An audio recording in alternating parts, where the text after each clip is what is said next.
Everybody remembers the chair, that ratty, duct-taped, green and brown striped recliner sitting in the middle of Frasier's $10,000 apartment like a stain that talks. For 11 years, the show tells you the chair is the joke because it clashes with the Coco Chanel couch, it offends Frasier's eye, and it stands there as the eyesore proving Martin doesn't fit in his son's world. A few days ago, rewatching the pilot, one thought landed on me, and it hasn't let go since. That chair isn't a joke at all, because that chair is the only thing in the entire apartment that belongs to Martin. One single object is all he has left, since everything else in his life, the house, the badge, the wife, the working hip, is already gone before the show even starts. His sons spend 11 seasons complaining about that recliner without ever once asking what it must feel like to have your whole life reduced to a piece of furniture your kid is embarrassed by.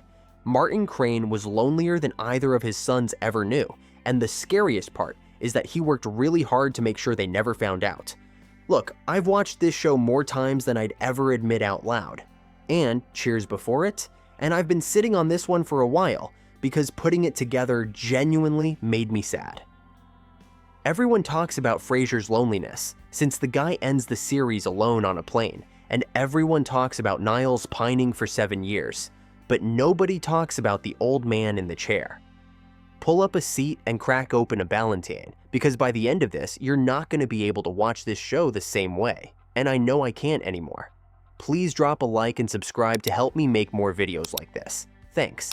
Start with the thing hiding in plain sight. Before the pilot even begins, Martin Crane has already lost everything a man can lose. Hester, his wife, is dead. His career didn't wind down into retirement, it ended. Cut short by a bullet in the hip, he took responding to a robbery, and a cop's entire identity vanished in one afternoon. Living alone stopped being an option for him, which is how he lands in his son's apartment, in a world of sherry and opera and words he doesn't use, and becomes the guy in the chair.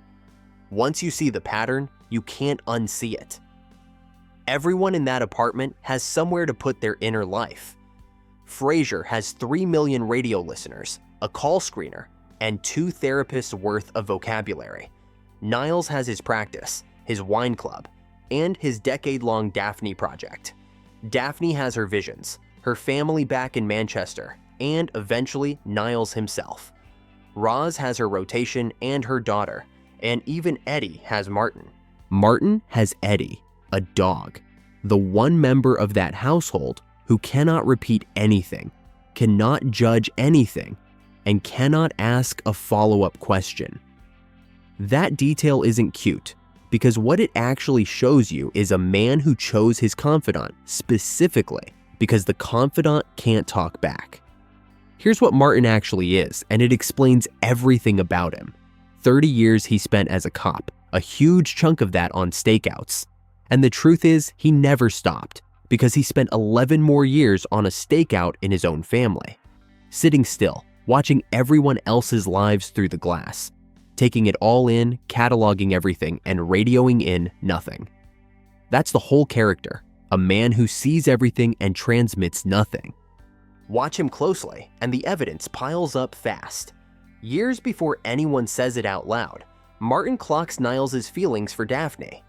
Frasier's dating disasters get read by his father before they even happen, and this man knows when his sons are lying, when they're scheming, and when they're hurting. The best detective on the show is off duty in the living room.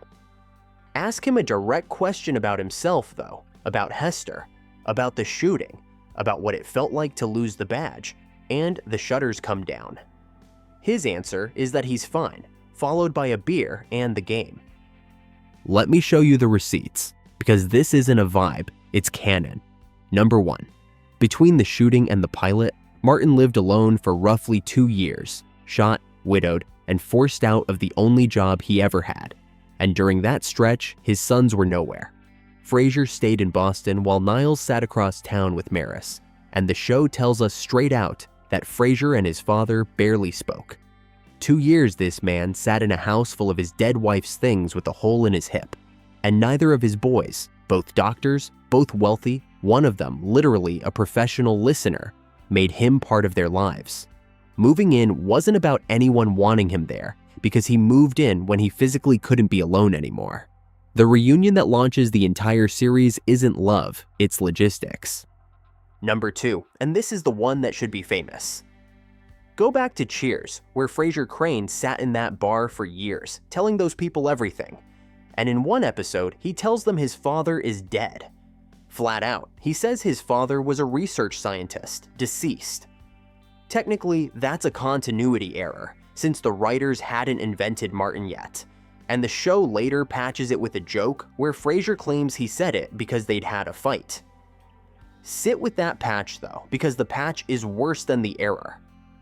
The canon explanation is that Frasier Crane felt so estranged from his father, so completely done with him, that he stood in a bar full of friends and erased him, killed him off, and even gave him a different job, because a cop wasn't impressive enough for the story Frasier was telling about himself. The knife twists further because Martin found out he'd said it. Imagine your son didn't just fail to call. Imagine your son told a room full of strangers you didn't exist, and then upgraded your replacement. Number 3, the unsolved case. In season 1, we find out Martin still keeps the files on a double murder he never closed, a case he's carried for decades, and he works it at the dining table, alone. The one failure he can't put down. The show plays it half for warmth and half for laughs. But think about what it actually is. The single time we see Martin's inner life spread out on a table. What's sitting there is guilt, the thing he couldn't fix. 30 years of bodies and danger and things he saw, a whole career of weight. And the show gives us one glimpse of it, while nobody in that family ever asks for a second one. Strangers get excavated by Frasier for a living, and meanwhile, his dad is sitting on 30 years of it in the next room, and Frasier never takes the call. Here's the scene that broke me. Season 7, the episode called Breaking the Ice. By accident, through overhearing, Frasier finds out that Martin says "love ya" to his fishing buddies, to Duke, to the guys, casual and easy on the way out the door. Frasier just stands there gutted, because Martin has never said it to him, not once in his entire adult life. What follows is the most Frasier move imaginable, where he invites himself on an ice fishing trip, sits in a freezing shack on a frozen lake, and basically fishes for the words. At the end, they get there, and Martin says it, and it's beautiful, and everyone cries. And so did I. That's when my stomach dropped, because I did the math. Season 7 puts Frasier in his mid-40s, which means Martin Crane went 4+ decades unable to say "I love you" to his own sons, while saying it freely to guys he ice fishes with. Let that sit for a second, because it was never that he didn't have the words. The words were right there the whole time, and he just couldn't hand them to the two people they'd cost him something with.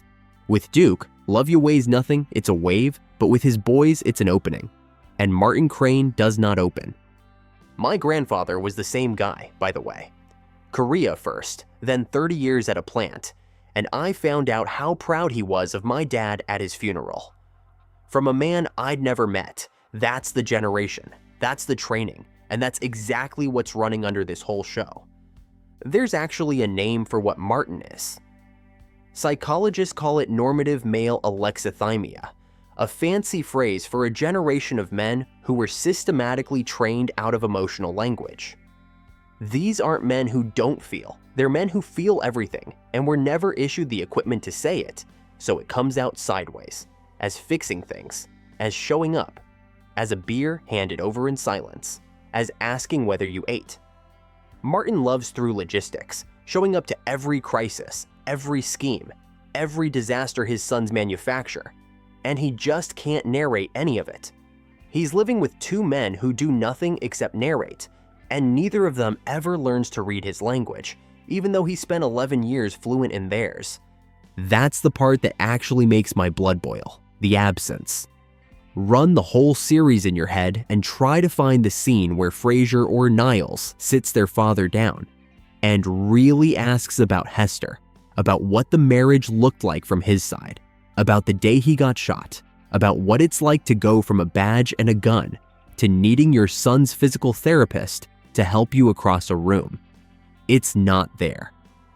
11 years, 2 psychiatrists in the family, 20 combined years of Harvard and Oxford and medical school between them, and neither one ever gave the old man in the chair a single session.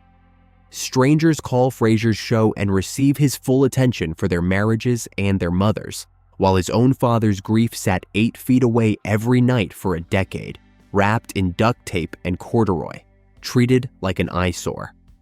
Now, I know the pushback, because the Frasier subreddit has had this fight 1,000 times. People insist Martin's fine, that he's the healthy one, that he has Duke and McGinty's and girlfriends like Sherry and Ronnie, and that he's the most functional crane by a mile. Compared to his sons, sure. Go back and watch the Sherry arc though, and watch what ends it. What comes out is that Martin can go to that bar every week, be everybody's favorite guy, and date a woman seriously without ever actually letting anyone pass the front room. The buddies get love ya precisely because it's weightless there. The show keeps telling you Martin has people, but watch closely and you'll see what he actually has is an audience. Being around people and being known by people are 2 different things, and Martin Crane spent his whole life making sure nobody confused them. Which brings me to the ending, the thing I believe the writers did on purpose, because it's quietly brutal. In the finale, Martin marries Ronnie and moves out, and on paper, that's a happy ending. Look at the shape of it though. The series began because Martin had nowhere to go, and it ends the moment he does. 11 years in that apartment, and the show closes the book on him the way his family always ran, with Martin's leaving as a subplot.